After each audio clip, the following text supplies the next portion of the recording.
one of the biggest fans of we are at Dynamite Download is Lance Archer, and unfortunately, the predictable segment that we constantly get with Sting and what we've seen with Archer at this point.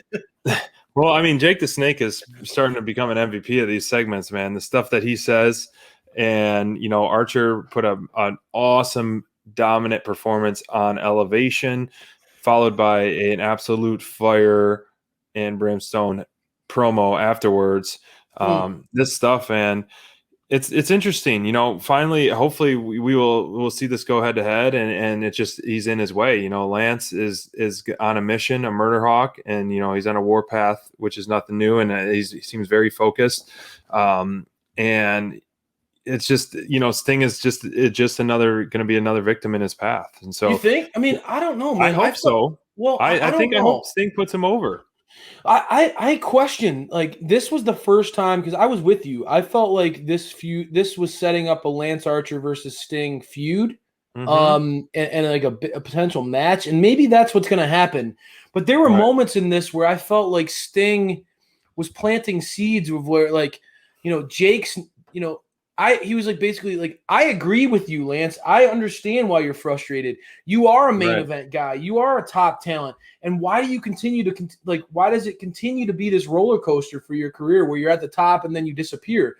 And it felt like Sting was almost pouring gasoline on that fire of Lance, where Lance was frustrated, and it felt like Sting was almost poking at Jake, and Jake the Snake failing as a mentor. Hey, Jake, Jake, why is this true? Why is it that Lance is this 6'7", 6'8" badass who can look like a star, who could talk like a star, who has traveled the world and paid his dues, and who absolutely deserves to be a top guy? Why is it that he can consistently fall by the wayside under your tutelage?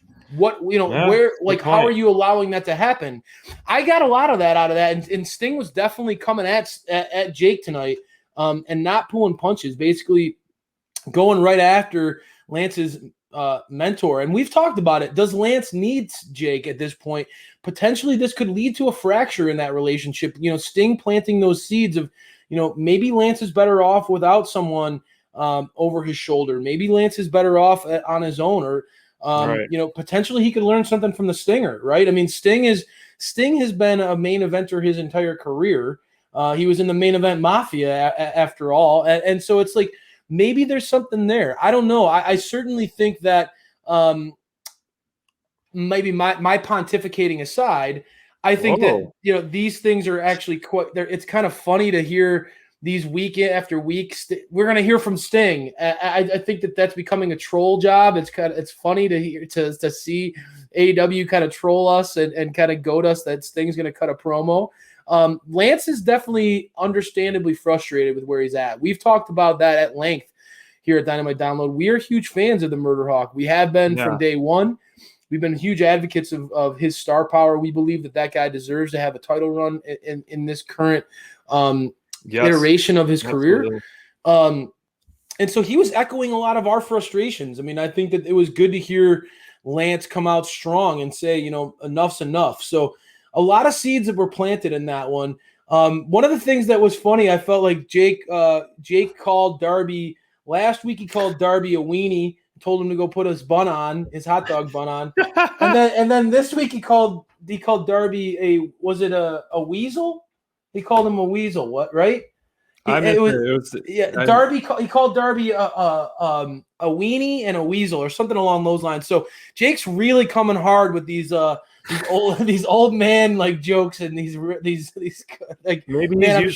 maybe he's used to the other brands, kind of restrictions. So maybe he takes some notes from MJF and Jericho with what they can and cannot say. But I guess he's doing the right thing with being whatever. It makes sense because he's such a small little guy, Darby. So you can call him any little name and it'll just berate him even more. But Darby.